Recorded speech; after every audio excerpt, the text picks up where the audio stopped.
जय सच्चिदानंद। बोलो जयकारा बोल मेरे श्री गुरु महाराज जी की जय। परम पीयूष भाग 2 करुणामूर्ति श्री परम गुरुदेव जी के पावन प्रवचनों का संकलन।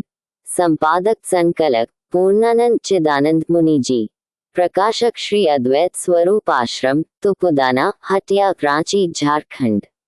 Compiled by Skadevan. पुरोवाक। करुणामूर्ति श्री परम प्रभु के पावन प्रवचनों का ये संकलन प्रकाशित करते हुए मुझे अपार हर्ष और आत्मसंतोष हो रहा है।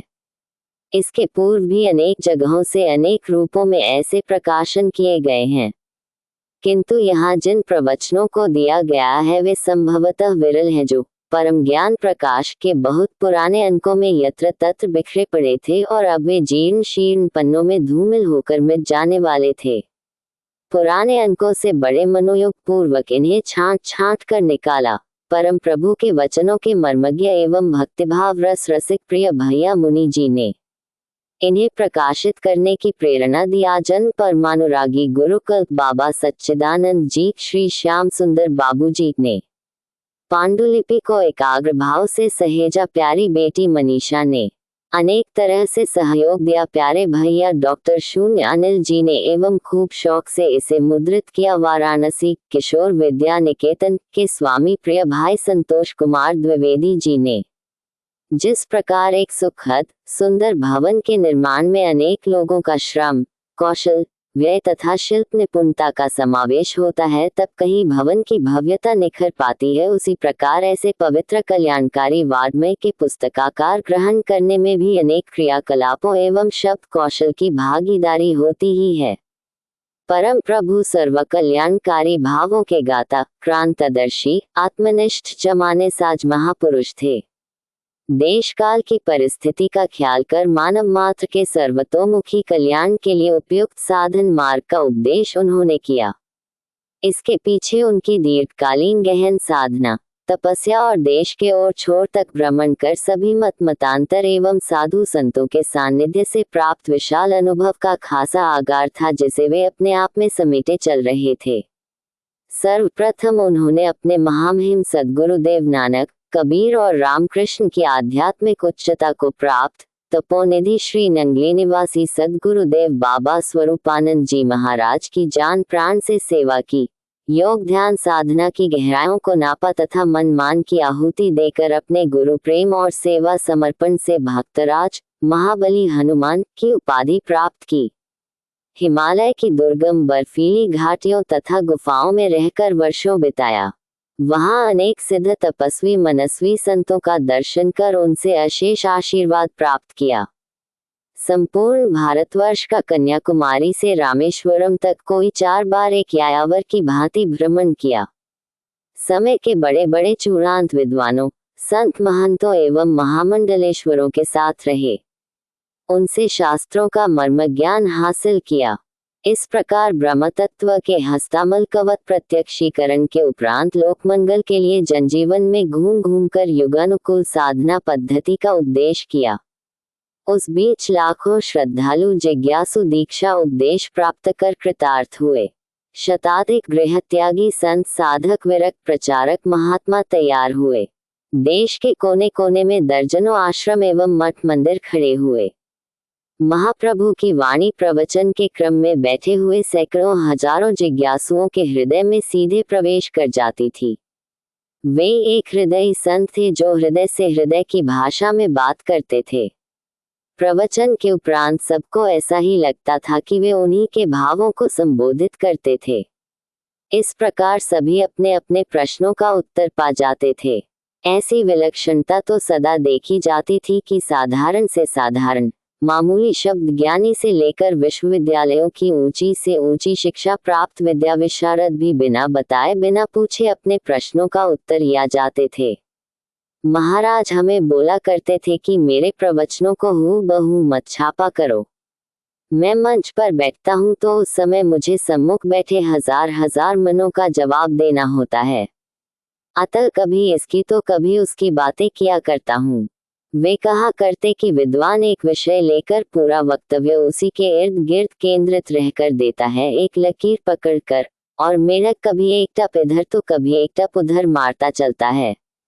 संत भी मेढक की तरह अपने कथनों में उछलते चलते हैं। महाराज के प्रवचन हमारी पात्रता का ख्याल कर कहे गए होते थे। वे कहते, मैं योग सिद्धि की ऊंची ऊंची बातों को कहूं तो उससे तुम्हें क्या लाभ होगा। मैं तो उतना ही कहूंगा जितना तुम कर सको। फिजूल की बातों में तुम उलझ कर रह जाओगे, कर तो कुछ भी नहीं पाओगे। वे महाप्रभु एक बार मौज में आकर बोले, बेटा, जो कुछ भी तुम्हें सुनाया है उसे चुपचाप ग्रहण करो। ऐसा मानो कि सत्संग इससे उत्तम, सहज, सरल एवं हृदयग्राह्य और कहीं होता ही नहीं है। स्वामी विवेकानंद जी ने एक जगह कहा है, A teacher who is capable to hear from the ears of the student, see through the eyes of the student, speak through the mouth of the student and is able to bring him down to the level of the student, only he will be a true teacher and none else. तारांकन, एक सफल शिक्षक की यही पहचान होती है जो बच्चे के A, B, C के साथ स्वर में स्वर मिलाकर पढ़ाए। वह लगे अंग्रेजी, साहित्य और संस्कृत की लच्छेदार भाषा बोलने तो वह कब पढ़ा पाएगा किसी नौसिखिए बिगिनर को।